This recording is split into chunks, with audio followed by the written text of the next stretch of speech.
السلام علیکم ورحمۃ اللہ وبرکاتہ۔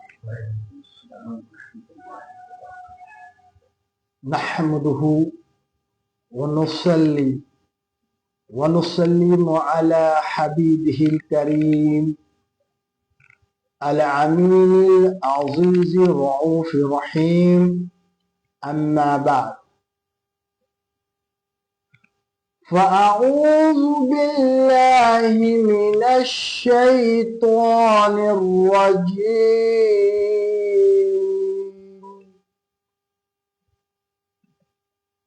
بسم الله الرحمن الرحيم۔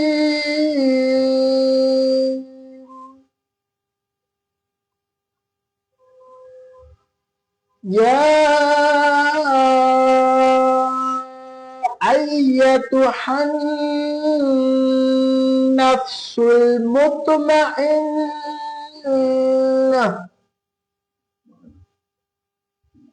ارجعي إلى ربك راضية مرضية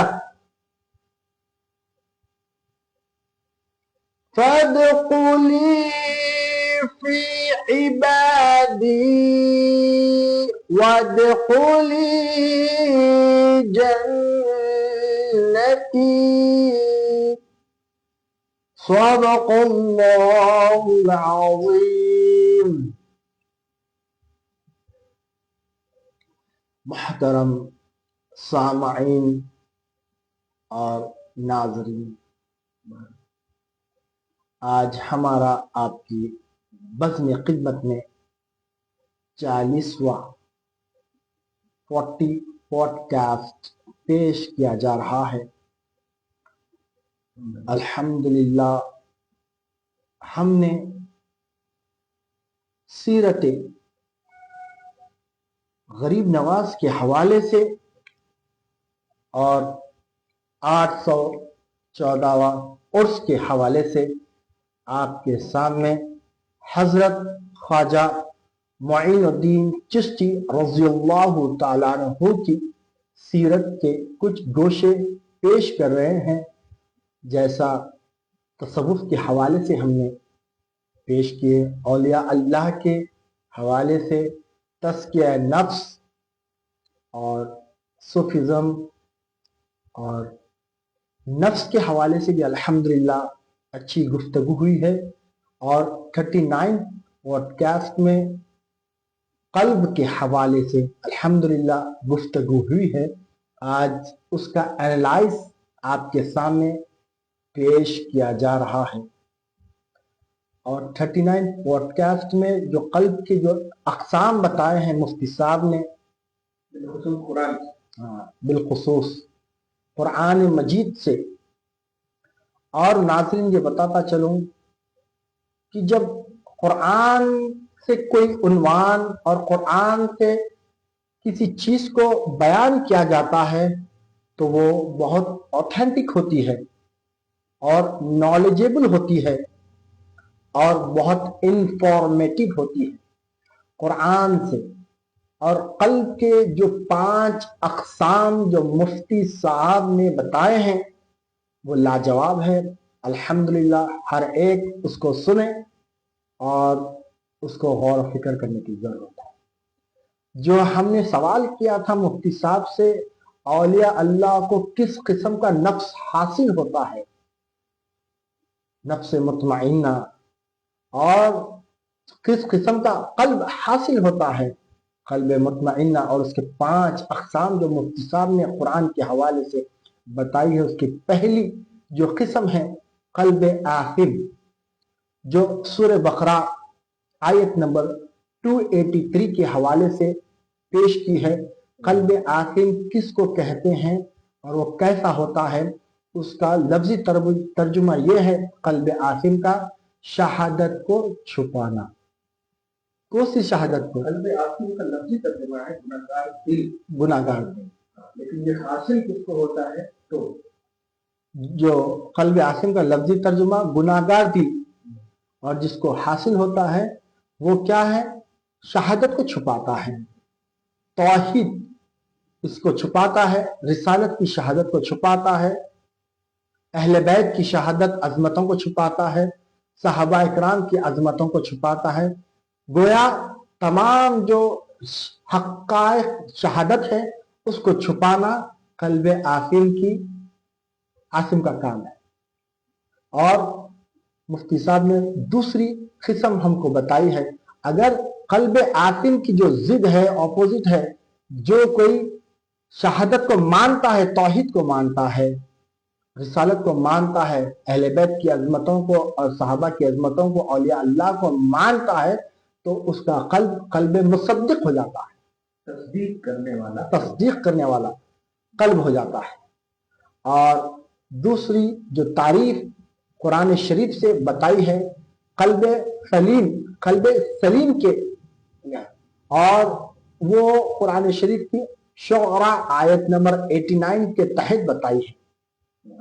قلب سلیم وہ قلب ہے جو اللہ تعالی کی وحدانیت کو تسلیم کرتا ہے اور شرک سے بچتا ہے، اور مرتد جو شرک سے، ظلم سے، غارت گری سے، جو نیگیٹو پہلو ہوتے ہیں، جو نیگیٹو چیزیں ہوتے ہیں، اس سے بچنے کا نام قلب سلیم ہے۔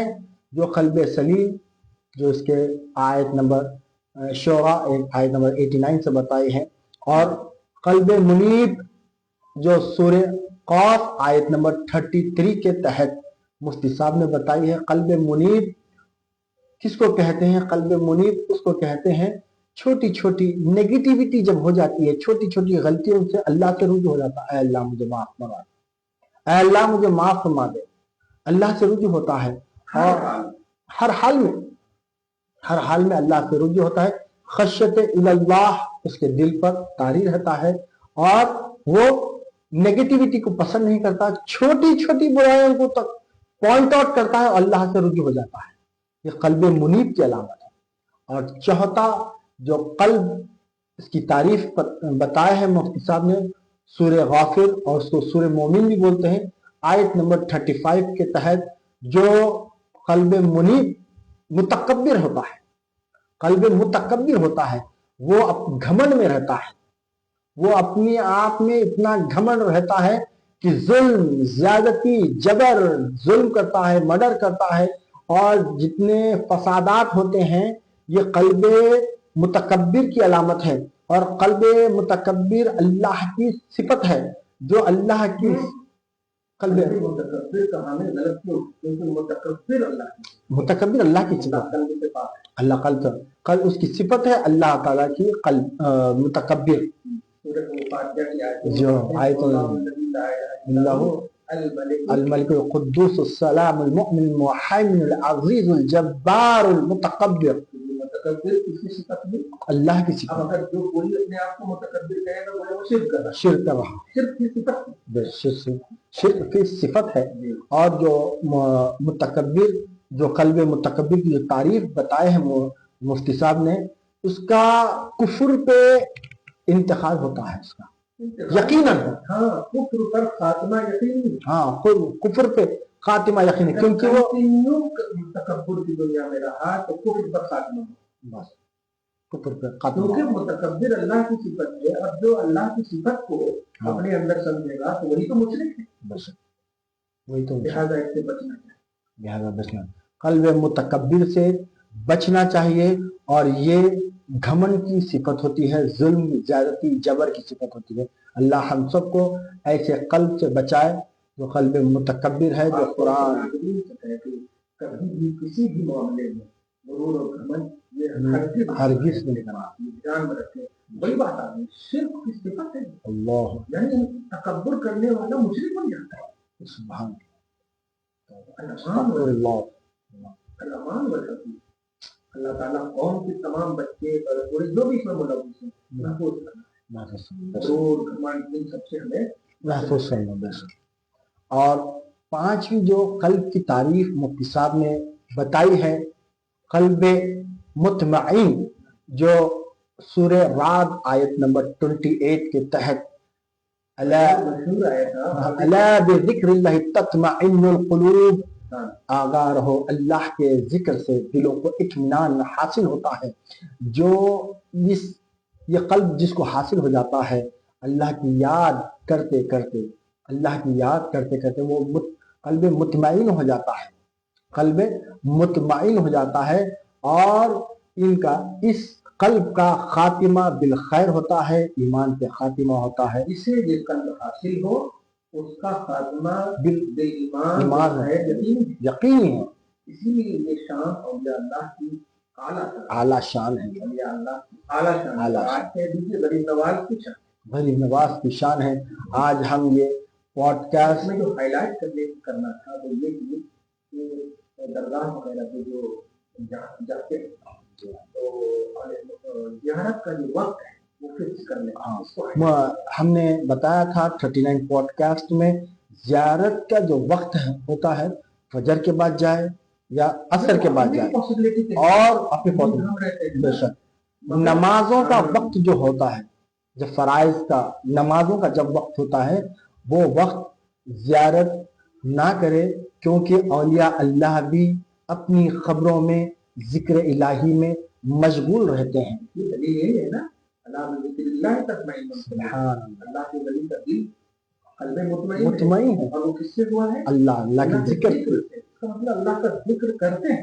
بے شک عقیدہ ہے وہ زندہ ہے. قبروں میں نماز پڑھتے ہیں. بلایا ہوں. اس لیے جب وہ نماز پڑھتے ہیں، ذکر کرتے ہیں اور ذکر ہی سے قلب مطمئن حاصل ہے تو ہمیں چاہیے تھوڑی ڈسٹرب نہ کریں.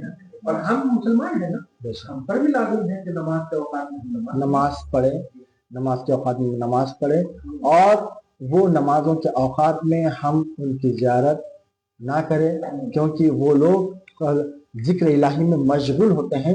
جب نماز سے ہم فارغ ہو جاتے ہیں جا کے لفظ اور بڑا خوبصورت ہے، وہ وقت اللہ سے لینے کا رہتا ہے. سبحان اللہ. اللہ پاک وہ وقت جو وہ وقت اللہ سے لینے کا رہتا ہے، لینے کا کام. اور اس وقت آپ جائیں جب وہ لیے ہوئے ہیں اور آپ کو دینے کا وقت. سبحان اللہ. دینے کا وقت. جب وہ وقت مل جائے جب اولیاء اللہ آپ کو اللہ کی عطا سے عطا فرماتے ہیں. ذکر جب کرتے ہیں تو وہ اللہ سے لے رہے ہیں. پھر آپ لے لیتے جب ہوتے ہیں نا تو فارغ ہو گئے وہ ہے نا. اب آپ اپنے وقت میں جائیے لینے کے لیے کہیں ایسا وقت نہ ہو کہ لینے کے دینے کے پڑ جائے. ہاں ناظرین، یہ بتانا بہت ہی ضروری سمجھے ہیں اور ہم نے یہ بتاتے ہیں کہ یہی رولز کے ساتھ، یہ پرنسپلز کے ساتھ ہم اس کو فالو کریں گے تو آداب زیارت یہی ہے، تکمیل زیارت یہی ہے اور آداب زیارت، تکمیل زیارت، مقصد زیارت یہی ہوتا ہے کہ ایسا زیارت کریں تاکہ ہماری دنیا بھی اچھی ہو جائے اور آخرت بھی ہماری اچھی ہو جائے. آئیے ناظرین، آج ہم 40واں پوڈ کاسٹ کرنے جا رہے ہیں ہم، اور یہ شان 40واں حضرت عمر رضی اللہ تعالیٰ عنہ کی ہے، جو 40ویں مسلمان حضرت عمر رضی اللہ تعالیٰ عنہ. یہ پوڈ کاسٹ مومنانہ پوڈ کاسٹ. ناظرین، آج ہم مفتی صاحب سے ایک نیا سوال کرنے جا رہے ہیں. سیرت غریب نواز کے حوالے سے پوڈ کاسٹ چل رہا ہے تاکہ لوگوں کو معلوم ہو جائے دین اور دنیا میں فرق کیا ہے. اگر کوئی دین